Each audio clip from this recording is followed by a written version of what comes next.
काल आमच्या किटी पार्टीमध्ये मैत्रिणी विचारत होत्या, फर्निचरसाठी तुझा चॉईस समर्थ फर्निचरच का?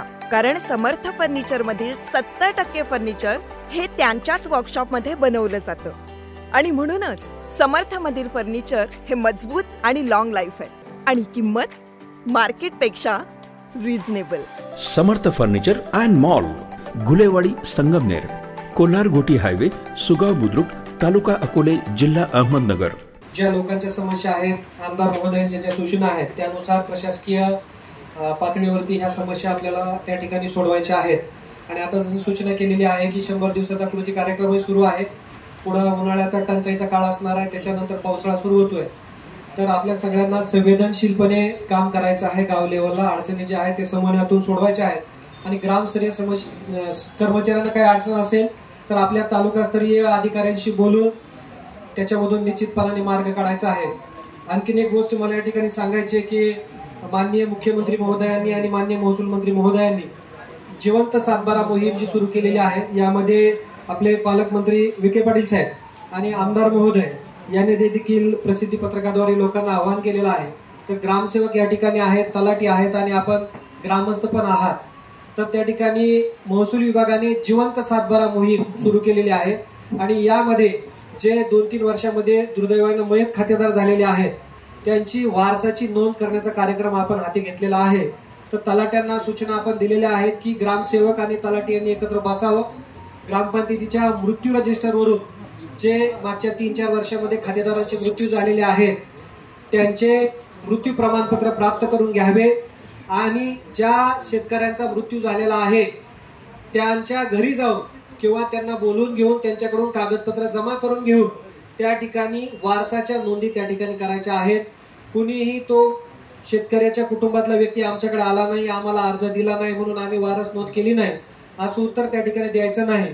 पण ग्रामसेवकांनी तलाट्यांना सहकार्य करायचं आहे आणि तलाट्यांनी ते मृत्यूची यादी घेऊन त्यानुसार जे आपले मयत खातेदार आहेत त्यांचे त्या ठिकाणी वारसाचे फेरफार घ्यायचे आहेत। खंड 4 मध्ये कुठेही लिगल एअर सर्टिफिकेट मागितलेलं नाही, 100 रुपयाचं बॉन्ड पेपर, वारसासाठी ॲफिडेव्हिट मागण्याची आवश्यकता नाही, साध्या कागदावर देखील त्यांनी ॲफिडेव्हिट केल्यानंतर ते ग्राह्य धरायचं आहे आणि वारस नोंदीसाठी तुम्हाला वारस पंचनामा गावातल्या लोकांचा करून त्या ठिकाणी नोंदी घ्यायच्या आहेत। तर हा आपला पंधरवडा जो चालू आहे जीवन सातबाऱ्याचा, त्याचा सगळ्या नागरिकांनी लाभ घ्यायचा आहे आणि इथून पुढच्या काळामध्ये सगळ्यांनी संवेदनशीलपणे राहून त्या ठिकाणी काम करायचंय।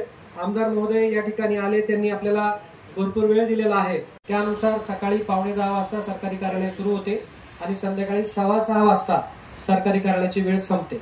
तर त्या ठरलेल्या वेळेमध्ये प्रत्येकाने आपल्या गावामध्ये उपस्थित राहणं अपेक्षित आहे। याशिवाय सध्या 100 दिवसाचा माननीय मुख्यमंत्री महोदयांनी जो कृती कार्यक्रम दिलेला आहे त्यानुसार लोकांना चांगल्या सेवा आपल्याला द्यायच्या आहेत, लोकांना चांगलं जीवनमान देण्याच्या संदर्भात आपल्याला काम करायचं आहे। हे सगळ्यांवर तुमच्या माझ्यावर बंधनकारक आहे, तर आपण सगळ्यांनी त्या ठिकाणी गावामध्ये वेळेवर हजर राहणं अपेक्षित आहे। लोकांना बोलत असताना आपली भाषा जी आहे ती पण सगळ्यांनीच, म्हणजे मी तलाठी, ग्रामसेवक, कृषी सेवक सगळ्यांना या ठिकाणी सूचना देतो की आपलं बोलणं जे आहे ते लोकांशी व्यवस्थित पद्धतीने त्या ठिकाणी असलं पाहिजे आणि एखादी गोष्ट जर का कायद्यात नियमात होत नसेल तर तशा पद्धतीने लोकांना देखील दिलं पाहिजे, परंतु कुठल्याही प्रकारे आरोग्यंटली कोणीही बोलायचं नाही। आणि इथून पुढच्या कालावधीमध्ये आणखीन एक सूचना आहे, टँकरचे सगळे विषय सुरू आहे। टँकर गावामध्ये आल्यानंतर तलाठी, ग्रामसेवक आणि ग्राम समिती यांची सगळ्यांची जबाबदारी आहे की तो टँकर बरोबर तेवढं पाणी त्या कॅपॅसिटीने घेऊन येतो का, योग्य ठिकाणी ते पाणी खाली करतो का, आणि ते जे रजिस्टर आहे त्या रजिस्टरवर सुद्धा आपल्या त्या ठिकाणी स्वाक्षऱ्या केल्या पाहिजेत। इथून पुढचा जो कालावधी आहे टंचाईचा आहे, त्यामुळे सगळ्यांनी संवेदनशील राहून त्या ठिकाणी खाली कामकाज करायचं आहे।